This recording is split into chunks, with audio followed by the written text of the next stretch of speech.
আপনি সব মিলিয়ে কেমন দেখছেন, কেমন ঘটনাটা আসলে আপনার কাছে কেমন লাগছে? আহ, লাগছে তো খুবই খারাপ। কালকে সত্যি কথা বলতে কি, কালকে রাতে আমি নিজে খেতে পারি এমন অবস্থা। রাতে ভালো তোমার সারা রাত সব করেছি। তো এই যখন এই দৃশ্যগুলো দেখলাম, কতগুলো জিনিস খুব মনে হলো যে মৃত্যু, যে কোনো মৃত্যু তো খুবই দুঃখজনক। আহ, তারপরেও আমাদের মেনে নিতে হয়। আর এটা এমন একটা মৃত্যু যেটার জন্য মানে আমরা রিমোটলি কেউ প্রস্তুত ছিলাম না। যেমন আপনি যখন কোনো জাহাজে যান বা নৌকায় থাকেন, নৌকা ডুবি হতে পারে, জাহাজ ডুবি হতে পারে, মানুষ ডুবে মারা যায়। প্লেন প্লেন ক্র্যাশ হতে পারে, প্লেন ক্র্যাশে মানুষ মারা যায়। রাস্তাঘাটে যখন চলাচল আমরা করি, দেখা যায় অনেক অ্যাক্সিডেন্টে মারা যায়। এগুলো দুঃখজনক, কিন্তু মানুষ মেনে নেয়।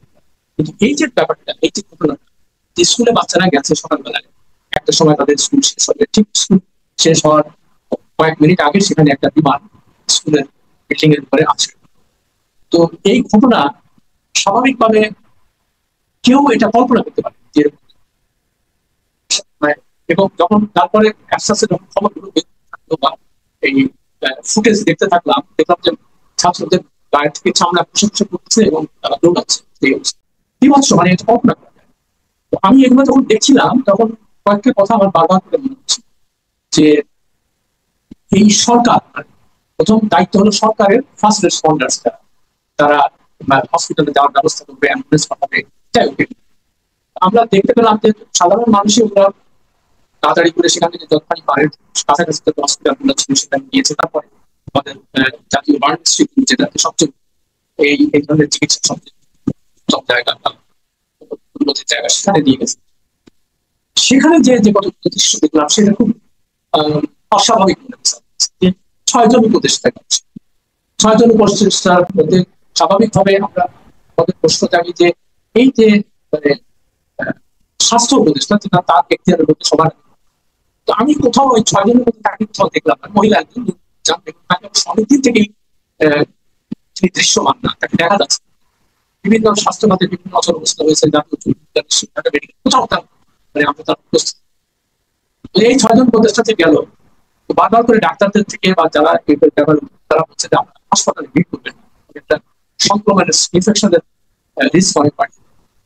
আমার খালি মনে হচ্ছিল যে 6 জন উপদেষ্টা ওখানে গেল, আর একজন উপদেষ্টা মানেই তো থাকে যে সরকারের মন্ত্রী পর্যায়ে যারা থাকে, তাদের প্রোটোকল থাকে, তাদের গানম্যান থাকে, তাদের পার্সোনাল স্টাফ থাকে, তারা সবাই তাদের সঙ্গে যায়। 6 জনের মধ্যে 3-4 জন যদি থাকে, তো ধরেন 20 থেকে 25 জন সেখানে আছে।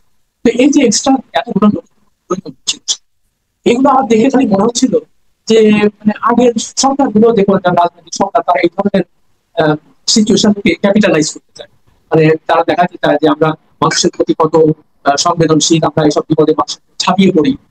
এগুলা আমরা লক্ষ্য করেছি আগে, তো আমার কাছে সেটা মনে হচ্ছিল। তো যাই হোক, এখন এটা তারপরে দেখলাম রাজনৈতিক দলের নেতারা সেখানে, জামাত ইসলামের আমি, তারপরে বিএনপির মহাসচিব, তারা গেলে সঙ্গে সঙ্গে অনেক লোকজন সঙ্গে যায়। এইগুলো তারা তো সবাই বুদ্ধিমান মানুষ। একটা সত্তর মানুষ নিজেও একজন চিকিৎসক, তার তো জানার কথা। পরে আমরা বিবৃতি দিচ্ছেন যে না, আমরা টাকা নিয়ে গেছি, ঔষধ নিয়ে গেছি, ডাক্তার সঙ্গে নিয়ে গেছি।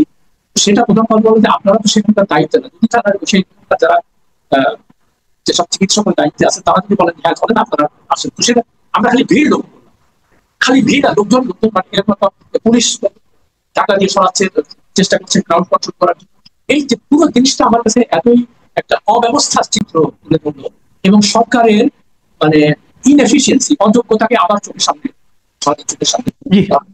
তো আমার একটাই প্রশ্ন যে এই ধরনের একটা সিচুয়েশন আপনারা খুব রেসপন্সিবল ওয়েতে এটা ফেস করতে পারছেন না কেন? তারপরে আরেকটা ব্যাপার দেখেন যে সরকারের যে প্রধান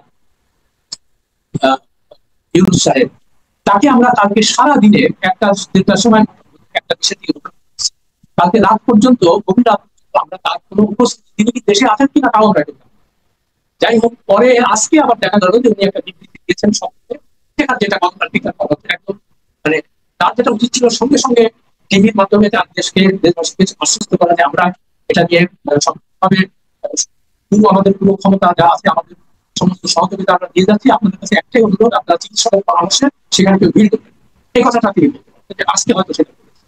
তারপরে এতে যে মানুষের মনে যে ক্ষোভ দেখা যাচ্ছে, আজকে দেখেন আমি ফেসবুক খুলে সারা জায়গায় দেখতেছি স্বাস্থ্য উপদেষ্টা, স্বাস্থ্য উপদেষ্টা তিনি কে? তার ছবি অনেক জায়গায় দিকে যে তিনি একজন মহিলা, তিনি গ্রামে, এই সমস্ত নানান কথা। অথচ আমি কতবার কিছুদিন আগে স্বাস্থ্য উপদেষ্টা, পররাষ্ট্র উপদেষ্টাকে দিয়ে লিখেছিলাম যে তাদের তো খোঁজই পাওয়া যাচ্ছে না, তারা কোথায়? তারা সরকারের বেতন ভাতা নিচ্ছে, সমস্ত সুযোগ সুবিধা দিচ্ছে, কিন্তু তাদের তো দেখা যায় না। স্বাভাবিকভাবে মানুষের মনে প্রশ্ন জাগে যে এই যে সুযোগ সুবিধা, গাড়ি বাড়ি, এগুলো 5 থেকে 6 লক্ষ টাকা, তাদের যদি কোনো কাজ না থাকে, তারা যদি দৃশ্যমান না হয়, তাহলে আমরা জনগণের টাকায় তাদের পুষ্প কেন, এই পুষ্প আসতেই হবে।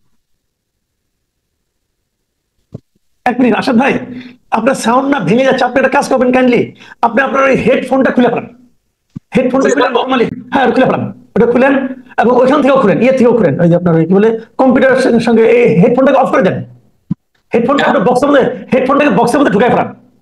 আচ্ছা, বক্সের মধ্যে ঢুকাই ফেলবো, মানে ওই যে ইয়েটা অফ করে দেন, অফ করে দেয়, এখন বলেন, খোলাই এখন দেখি কি হয়। এখন কি শুনতে পান? আগে চেপে হচ্ছে, এখন শুনতে পাচ্ছেন? একদম ক্লিয়ার, হ্যাঁ এখন বলেন। ওকে, ওটা অফ করে দিচ্ছি, ঠিক আছে। হ্যাঁ হ্যাঁ এখন বলেন প্লিজ। কোন পর্যন্ত শোনেন নাই সেটা বলেন। আপনি যে ওই স্বাস্থ্য মানে উপদেষ্টা ওই প্রসঙ্গটা আবার বলেন, আচ্ছা এখান থেকে বলেন যে ওনাকে দেখতে পাচ্ছেন না কেন।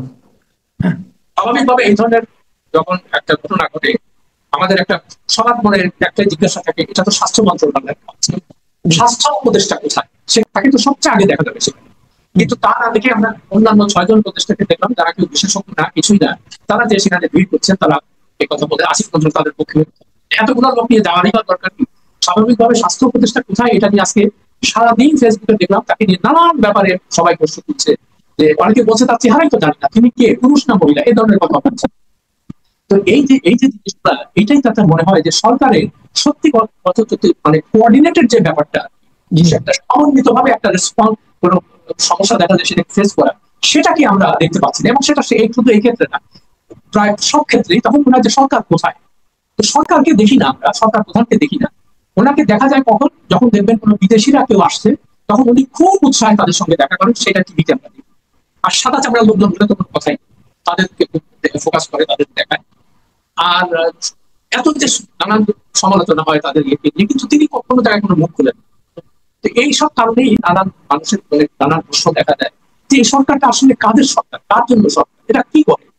তো এই জিনিস প্রশ্ন করা, যদিও আজকের দিনে সরকারের সমালোচনা করতে আমরা এখানে বসি নাই আমাদের, তবে স্বাভাবিকভাবে যে প্রশ্নগুলো চলে আসে এবং মানুষের মনে যে ক্ষোভ সৃষ্টি হয়, আজকে আপনি নিশ্চয়ই দেখেছেন যে আমি এই কথাটাই বলছি যে ওইখানে কয়েকজন উপদেষ্টা গিয়েছেন এবং সেই উপদেষ্টাদেরকে ছাত্ররা ঘিরে যে সমস্ত স্লোগান দিয়েছে, ওখানে যে সমস্ত প্ল্যাকার্ড টাঙানো হয়েছে, মানে এটা তো আমার কাছে মনে হলো যে মানে এর চেয়ে অপমান আর কি হতে পারে। আমি ভুয়া করতেছে, জি এইটাই হলো আসল ব্যাপার, যে এই জিনিসগুলা তারা বুঝতে পারছেন যে তারা যে কতটা অজনপ্রিয়, মানে তারা যে ঘৃণার পাত্র হয়েছে মানুষের কাছে, এই জিনিসগুলাই তাদের মাথার মধ্যে ঢুকছে না।